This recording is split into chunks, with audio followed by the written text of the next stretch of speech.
নমস্কার বন্ধুরা, আপনাদের নিজস্ব channel yes you can do দিসে সুস্বাগতম। এই চ্যানেলে আপনারা জানেন আমি নিয়মিত ওয়েস্ট বেঙ্গল গভর্নমেন্ট এবং সেন্ট্রাল গভর্নমেন্টের যে চাকরির খবরগুলো আছে সেই চাকরির খবরগুলো আপনাদের দিয়ে থাকি। এছাড়া জব প্রিপারেশনের জন্য যে রিজনিংগুলো করতে হয় সেই রিজনিংগুলো আমি দিয়ে থাকি।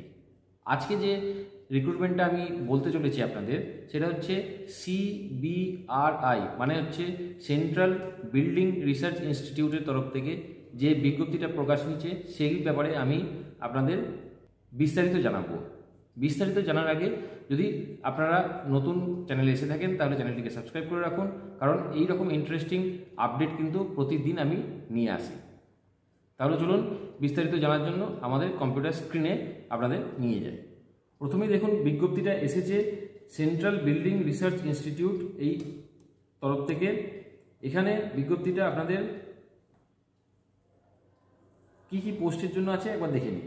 জুনিয়র স্টেনোগ্রাফার 3টে পোস্টের জন্য, আমরা জুনিয়র সেক্রেটারিয়েট অ্যাসিস্ট্যান্ট এখানে জেনারেলের জন্য 10টা, ফাইন্যান্স অ্যাকাউন্টের জন্য 3টে এবং জুনিয়র সেক্রেটারি অ্যাসিস্ট্যান্ট স্টোর আর পারচেসের জন্য 3টে পোস্ট আছে। এখানে দেখুন যে স্যালারি স্ট্রাকচারটা আছে সেটা হচ্ছে 19,900 থেকে 63,200 পর্যন্ত, 28 বছর পর্যন্ত কিন্তু এদের এজ লিমিট আছে। আমি এখানে আলোচনা করব junior secretariat assistant general, finance and accounts আর স্টোর অ্যান্ড পারচেস, এই 3টে পোস্টের জন্য। যেখানে ভ্যাকেন্সি কিন্তু 10টা, 3টে, 5টা এরকম করে ভ্যাকেন্সি আছে।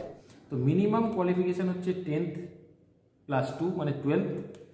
এখানে কিন্তু সঙ্গে থাকতে হবে proficiency in computer type speed, খুব এটা জরুরি।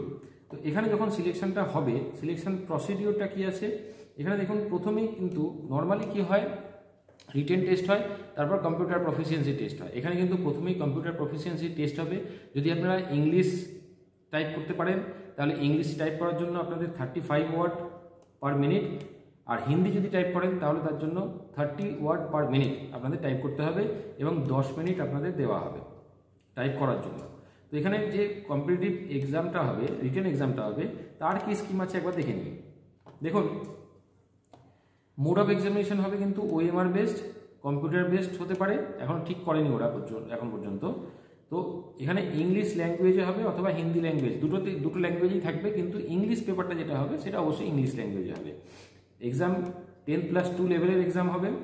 প্রথম যে পেপারটা হবে, দুটো পেপারে এক্সাম হবে। প্রথম পেপারটা হবে মেন্টাল অ্যাবিলিটি টেস্ট, যেটা 100 মার্কসের 100খানা কোশ্চেন থাকবে, 90 মিনিট সময় দেবে। এটা টোটাল 200 মার্কস, মানে একটা কোশ্চেন 2 মার্কস করে। কোনো রকম নেগেটিভ কিন্তু এখানে নাম্বার নেই, এটা সব থেকে বেশি ইম্পর্টেন্ট। এছাড়া পেপার 2তে থাকবে জেনারেল অ্যাওয়ারনেস, 50টা কোশ্চেন থাকবে, 150 মার্কসের, মানে 3 মার্কস করে একটা কোশ্চেন, একটা ভুল করার জন্য 1 মার্কস নেগেটিভ হয়ে যাবে। সিমিলারলি ইংলিশ ল্যাঙ্গুয়েজ 50টা কোশ্চেন থাকবে, 150 মার্কসের, একটা নেগেটিভ হয়ে যাবে। যদি নেগেটিভ হয় তাহলে একটা মার্কস লেস হবে। মেন্টাল এবিলিটিতে আপনাদের এই সিলেবাসটা দিয়ে দিয়েছে, আপনারা এখানে চেক করে নেবেন, পিডিএফটা আমি আপনাদের শেয়ার করব। জেনারেল অ্যাওয়ারনেসের এখানে সিলেবাসটা দিয়ে দিয়েছে আপনাদের। নেক্সট যদি এজ রিল্যাক্সেশনের কথা বলি, তাহলে there is no age limit for CSIR departmental candidate. কোনো ডিপার্টমেন্টাল ক্যান্ডিডেট যদি হয় তাহলে তো কোনো রকম এজ লিমিট এখানে থাকবে না, অথবা যদি এজ লিমিটটা যেমন সরকারি চাকরিতে হয় ঠিক সেই রকম চাকরির এজ লিমিট বাকিদের জন্য থাকবে। ঠিক আছে, SC ST OBC যদি প্রপার ডকুমেন্ট আপনাদের দেখাতে পারেন তাহলে কিন্তু আপনাদের এজ লিমিটটা 5 বছর পর্যন্ত শিথিল করা হবে।